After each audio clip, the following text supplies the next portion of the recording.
l'opposition politique souligne qu'au-delà de la non-représentation de M. Joseph Kabila à l'élection présidentielle, qui est un acquis découlant de la Constitution de la République en ses articles 70 et 220 et de l'accord de la Saint-Sylvestre, l'opposition politique fera obstacle à tout processus électoral conduit de manière unilatérale par le camp de M. Kabila et basé sur la fraude ou organisé en violation de droits et libertés des citoyens. Pour l'opposition politique, il est donc impérieux par conséquent que 1. Le fichier électoral soit nettoyé de près de 10 millions de présumés fictifs qui logent sur un total de 40 024 897 enrôlés. 2. Que la machine à voter non prévue par la loi électorale, ni dans le calendrier de la CENI et sans consensus des acteurs politiques et sociaux, soit purement et simplement écartée. 3. Que la mise en œuvre des mesures de décrispation politique prévues dans l'accord du 31 décembre 2016 soit effective, notamment par le retour en homme libre et en toute sécurité de Moïse Katumbi,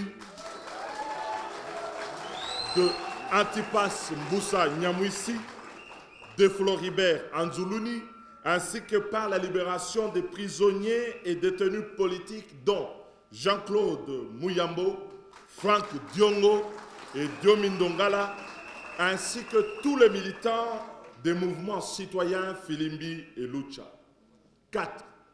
Que la CENI soit redynamisée, notamment par le remplacement du délégué de l'UDPS, comme prévu dans l'accord de la Saint-Sylvestre.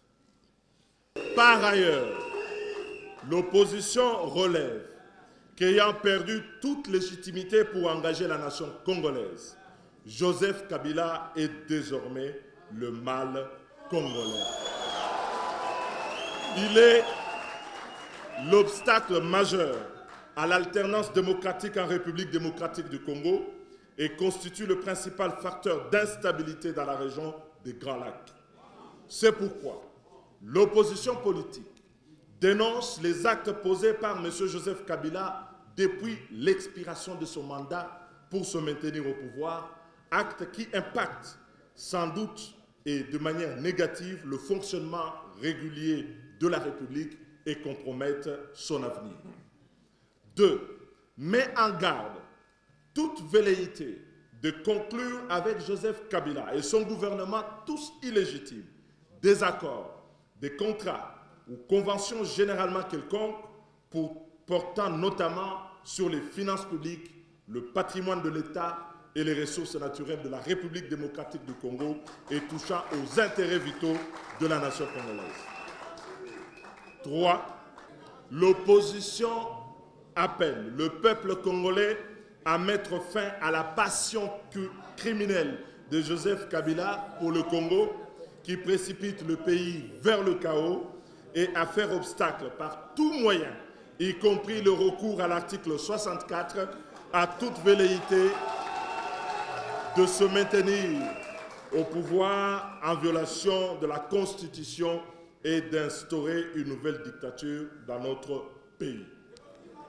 L'opposition politique s'engage à œuvrer aux côtés du peuple congolais par des actions communes qui seront communiquées incessamment pour imposer le respect de la Constitution et l'avènement de l'alternance démocratique dans notre pays.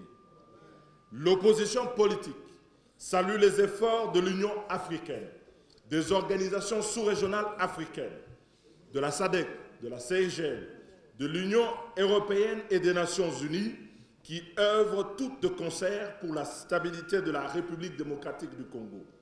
Elle les invite à demeurer aux côtés du peuple congolais dans une période difficile de son histoire. À cet effet, l'opposition lance un appel à l'Union africaine, à la SADC, à la CIRGL, de prendre toutes les dispositions nécessaires pour préserver la paix et la stabilité en République démocratique du Congo et de la sous-région si Joseph Kabila persiste dans sa politique de déstructuration et de déstabilisation du Congo et de l'Afrique. Je vous remercie.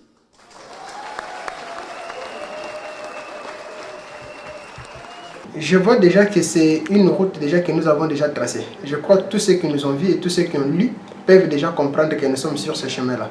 Notre problème, c'est d'aboutir à avoir un Congo.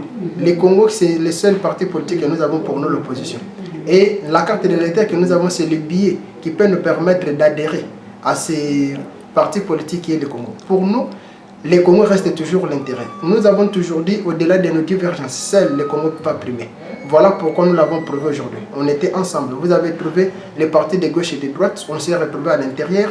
Nous avons tous signé une seule déclaration pour dire que M. Kabila, vous devez compatir au peuple et pas, vous devez être passionné. Et être passionné, votre passion est tellement criminelle. Et nous avons dit au peuple congolais, une passion criminelle n'a pas de place chez nous. Nous devons chercher comment il faut libérer la route. Pour nous, c'était une occasion de tenir informé et de prendre à témoin la communauté nationale et internationale que l'opposition congolaise est en train de compatir avec le peuple et va s'organiser avec les élections à venir à avoir quelqu'un à qui va renverser facilement les camps adverses. Nous sommes prêts.